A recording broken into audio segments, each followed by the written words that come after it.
Well, as we get ready for game one between the Orioles and Royals this afternoon here in Baltimore, there is no one better to talk to about these two organizations than our next guest, of course, a man who spent time pitching for both teams. He continues to occasionally do some work as a broadcaster for the Kansas City Royals, one of the truly good guys we ever got to know here in Baltimore. He is Mr. J. Guts himself, Jeremy Guthrie, and he is with us here on GCR. Jeremy, it's Glenn in Baltimore. It's always great to catch up. Thank you for taking the time for us. And what a great time to be taking this time to talk.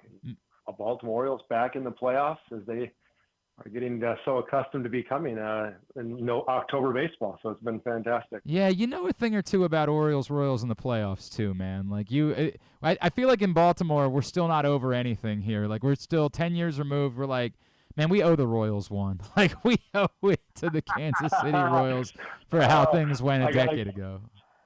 I got 2 text messages last night from very good friends, Chris Schrar over there at the Helping Up Mission. Love Chris. Which is one of the most fantastic. Yeah, Chris texted me, we owe you guys big time. Happy that you made it, but we owe you guys big time. And Chris is a great friend. So yeah, I know the O's fans are passionate and they want their World Series run, and deservedly so. Chris, we'll see what happens here. Chris and I work on a huge fundraiser together every year, so it's a place that means a lot, and I know how much it meant to you and Chris Davis and Brian Roberts and a lot of guys here in Baltimore over the years. So I truly do appreciate it because it is a special, special place, man, that does incredible work. Jeremy, I guess let's go to the Royals side because I know you do a little bit more with them during the course of the year. The Orioles were expected to be here this year. The Royals, not necessarily. The thought was maybe it would take a little bit longer. I know they made some shrewd moves in the offseason. What all happened to allow it to be accelerated for the Royals to be in the playoffs this season? A few things. I think number one, great leadership. J.J. Piccolo has stepped in a tough situation where longtime GM Dayton Moore, was let go. J.J. stepped in and made a lot of moves, and it was really unclear as to how those would all play out. But I think the biggest thing that they did this year was, they got their manager last year. Q is a fantastic leader. Q in the clubhouse is an incredible manager, very even-keeled, and so through the ups and downs. And last year there was 106 downs, and so he was very, very positive with the guys. He maintained focus on a process. And now you bring that into the next 2024. You add a couple of early free agent signings, a Michael Wacha, a Seth Lugo, who I think in many ways went under the radar for a lot of teams. Mm-hmm. And all of a sudden you've solidified the weakest part of that team, which really was the starting rotation. Last year it just was abysmal in so many ways. Brady Singer had a down year, and everyone around him did not pitch to the best of their abilities. So they addressed with veteran leadership, guys that they believed in and thought have the weapons to be successful over the course of the season. And those 2 moves, honestly, were the most important and impactful that they made. You throw in a few veteran hitters like a Hunter Renfroe and mix and match Adam Frazier and Garrett Hampson, and all of a sudden you have a team that's scrappy, that can keep you in the ball games from the starting rotation. And that's by far the biggest change for the Kansas City Royals, is a belief in the process, put in 2 solid starters, and now you got something cooking. And you're right. I don't think anyone in this country believed the Royals would be competing for a playoff spot outside of the Royals organization. And it's a credit to them the way they approached it this offseason. Obviously, on top of everybody that you just talked about, the mainstay is Bobby Witt Jr., who has become one of the truly special stars in this game. And I think during the next couple of days, there's going to be a lot of talk about the Orioles having that number 1 pick and choosing Adley Rutschman instead of Bobby Witt. And here we see these 2 guys now squaring off years later. But what is it about Bobby Witt? Like, we know he's a great baseball player. Why is he such a special baseball player? How has he elevated himself to being one of the top 5 players in the game, Jeremy? Witt's probably a factor in the whole thing too, huh? Yeah. MVP candidate. I think Orioles fans should never second guess the player they got. I actually live about 20 miles up the road from where Adley Rutschman went to high school, and I've watched him play, and I'm a big fan of him. And so certainly there may be those comparisons, and deservedly so. But both teams got fantastic cornerstones for their organizations. Bobby Witt Jr. number 1 is a gamer. The guy eats, sleeps, and drinks baseball, but in a really, really kind of mature way. Like he's kind of bought into that whole process I talked about with Matt Catrero, the manager. All he cares about are his processes. Is he putting in the work? Is he preparing himself? He believes the outcomes will always follow. And when they don't day to day, he trusts in it. He keeps going. He's even keeled. He goes 5 for 5, hit 2 home runs. He's never going to get too excited, too over the top animated. He goes 0 for 20. He's going to stay even keeled. And so number one is he's a super gamer, like just loves the game of baseball. And he's so thoughtful about it. He's uber athletic, as you well know, with his speed and the power that we saw. And all of a sudden he jumps into the home run derby and everyone's thinking, who's this speedster shortstop that's going to play now in the home run derby? And, he challenges and almost wins the derby against Teoscar Hernandez. So he is elitely skilled, has a great approach, extremely humble. He's one of those guys that signs autographs every single day for kids and adults for that matter. He just loves fans, loves baseball. And every single day, I think he's living his best life. And because of that, he just goes out there and his talent just reigns supreme on most given nights. We'd be okay if he was living a slightly less great life over the course of the next couple of days here in Baltimore. Jeremy Guthrie is with us on GCR as we get ready for Orioles Royals. Jeremy, I think about last year, the Orioles, they were this team. They were the scratch. Now, they won 101 games and won the division, but they were the team that kind of came out of nowhere, and they get to the playoffs, and it just sort of falls flat. And I wonder what you make of the Royals, a team that's, sort of the scrappy team, the team that, maybe in a little bit of a different way, they actually have probably more playoff experience individually, not necessarily as a group, but are they more prepared for the difference in playoff baseball just by having some of the veterans, the Renfroes that you mentioned, obviously former Oriole Adam Frazier, like are they more prepared to try to avoid what befell the Orioles, say, a year ago with that inexperience in the postseason? Ignorance is bliss.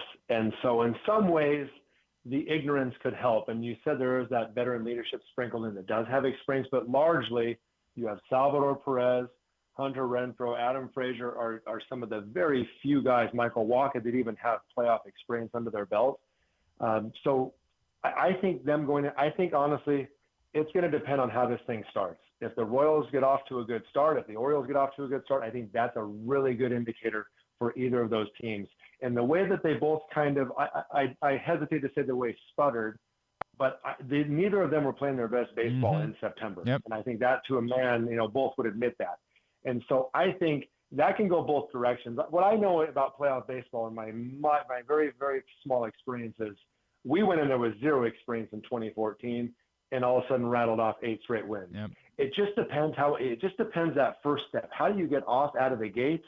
And once you're there, it feels like any other baseball game. I do believe that. I mean, granted, Oriole Park at Camden Yards is going to be getting the loudest chants. I think that was the loudest park we played in 2014 during the run we had. It's just so loud, and the O chants. It's going to be louder that way, but in reality, the game doesn't change. And so if the players can settle in, get that first at-bat under their belts, I think it becomes just like any other game. And so it's going to depend on momentum. Both teams, I think, lack it. And so someone's going to have to seize it. And whichever one does first, I think in the short series, I really believe has the best chance to win the game. And that's obvious, right? If you only have to win 2 games, whoever wins the first is probably has a good chance to win the series. But I just think the way they're both coming in, kind of feeling for each other and trying to figure out where they're at, that first game is going to tell you most of what you need to know about how the teams are going to respond. And I think you can probably throw experience out the window because it's just them getting in the playoffs now and taking that kind of load off their shoulders and see if they can relax and just take better at bats, make the big pitches late in the game and do what they can do. And I'm talking specifically about the Royals, but I know that's the same recipe for the Orioles as well. It's interesting too, Jeremy, because I know that obviously 2015 didn't go the way personally that you wanted it to go, right? But you were around that group, and I wonder how much the disappointment of 2014, and sure, it's a lot different losing Game 7 of a World Series than it is to not even win a playoff game like the Orioles did a year ago. But the disappointment, how much does that fuel you, and how much do you think that has fueled the Orioles this season going into this playoffs? Like, hey, we need to rewrite the story of what happened to us a year ago. Well, I think that's a good rhetoric from the outside. But if you put that kind of pressure on yourself as a player or as a coach that you have to rectify what happened last year, that's a tough place to come from. I think if you have that kind of attitude, you put yourself at risk of of too much pressure, or worse yet, not focused on your task at hand. Your task at hand is to play your best baseball game today, and it doesn't matter what happened last October. And that goes for the Orioles specifically, but for the Royals in their own unique way as well. So if you're reflecting back, I can say 100% the 2015 Royals team was not driven by disappointment or anything like that. We were driven, I think mostly, we did want to prove to others and to ourselves that it wasn't a fluke, but it just involved a day-to-day process. And so we didn't look back and be like, we got to get back there again. We got to do this. We just played our best every single day. And I think for the Orioles and the Royals, that is the much better approach than trying to rectify a tough series last year. The one thing that jumps out at me about this matchup, I would think that the Royals have a bit more confidence in their bullpen than the Orioles do right now. It has been an adventure in Baltimore this season, Jeremy. They tried the Craig Kimbrell experiment.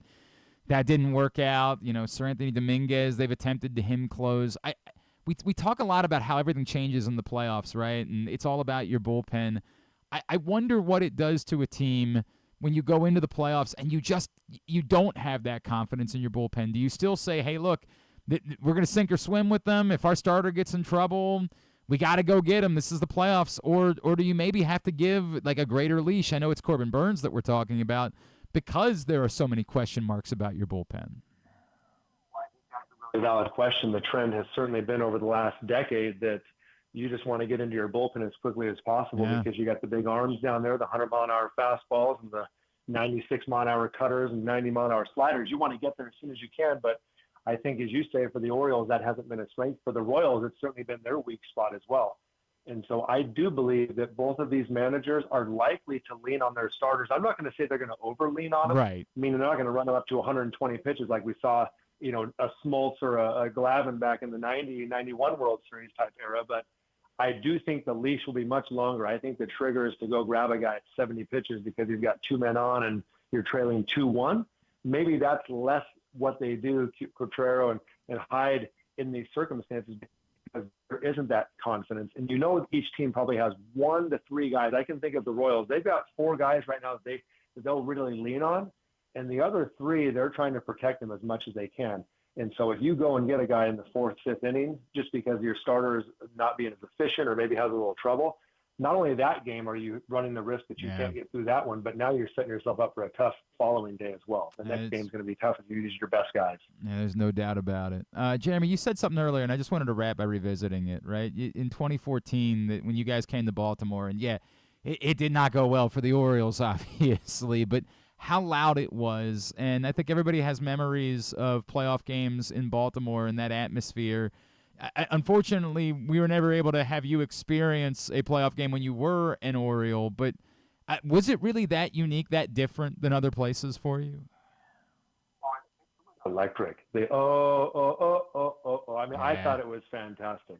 Those games, and I love day playoff baseball. I know there's been a lot of complaints about the scheduling. I've already seen the responses yesterday afternoon.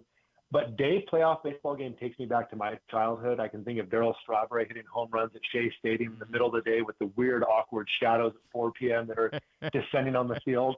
And both of our games, if I'm not mistaken, one of them for sure, but I feel like both might have been afternoon day games in Baltimore. And you're talking about one of the jewels of all of Major League Baseball in terms of a stadium, an absolutely packed house. And for the first time in my life, it wasn't packed with Yankee or Red Sox fans. It was actually packed with orange and black. And granted, I wasn't on the orange and black, but I respect an electric atmosphere as much as anybody. I get emotional when I think of electric and crazy atmospheres, whether they're for me or against me. I think they're amazing, and they really raise the level of focus for an athlete to a new level. So that experience, honestly, was as good as any. Granted, we only played 3 series. We went to Anaheim. We played at home, and then against the Orioles was the only other trips we took before San Francisco in the World Series. But Oriole Park at Camden Yards, I hope they bring that same energy. I know you never want to get too accustomed to playoff baseball and take it for granted. I don't think they're there, But with all those years that they had not been to the playoffs, Yeah. and then to see them make it in a couple years in 12 and 14, and just the way they responded, I hope that same energy has brought these 3 games or 2 or 3 games in Baltimore this week. All right. Any chance that, like, this series we can make it for the rights to claim Jeremy Guthrie? Like, the winner of this series gets to claim, like, Jeremy Guthrie identifies as a former Oriole afterwards, or a former any chance? Oh my gosh! I was going through all my jerseys last night. Ironically, I was packing up some stuff, and I was rocking my '83 throwback Baltimore jersey. It's dope. And I was telling my son, I said, "Should I rock this one all week?" He said, "I don't know what the fans will think about that." We love our time in Baltimore. My son was born in Baltimore, my youngest boy, that is, and we love it. I know that a T-shirt changed a lot of attitudes, and I really had no mal intent. But looking back, I can understand it. But it feels like that took 5 amazing years of my life and kind of, like, I wouldn't say flushed them, but it kind of muddied the water on what for me was the most important part of my career, which was those first 5 years in Baltimore. Learned so much and had so many great experiences. Admittedly, part of this is because I got the chance to know you and I know what type of human you are, but I have fought with so many Orioles fans over the years about this topic, Jeremy, and how much it infuriates me, because you were such a standout, not only person, but a player during a time where, obviously it was tough baseball. And I hope that Orioles fans still give you the appropriate amount of love and don't care about the fact that you wore a T-shirt when you were playing for the other team, which is just the way that things go. I can't imagine. It's funny. I wore the T-shirt the whole series, and it just, when I happened to pitch and then we went up 3-0, it probably hit a little bit different to everybody. But nonetheless, I understand. I told I apologize, which is all I can do. So listen, I didn't anticipate this outcome, but as you said, I am orange and black through and through. I will always claim Baltimore as one of my homes. And this is one of those series. I wish I was there. I signed up to go down to Arizona for Major League Baseball. I have some responsibilities that start tomorrow, and so I literally miss all 3 games. Otherwise, I would be there at Oriole Park at Camden Yards to experience that atmosphere once again and to see some really good baseball. So I can't wait to see it on TV. At The Real J Guts, as always, is how you can follow him on Twitter. Jeremy Guthrie, man, you are the best. Thank you for taking the time for us this morning, sir. We really appreciate it. Always, my friend. Take care, and good luck. May the best team win.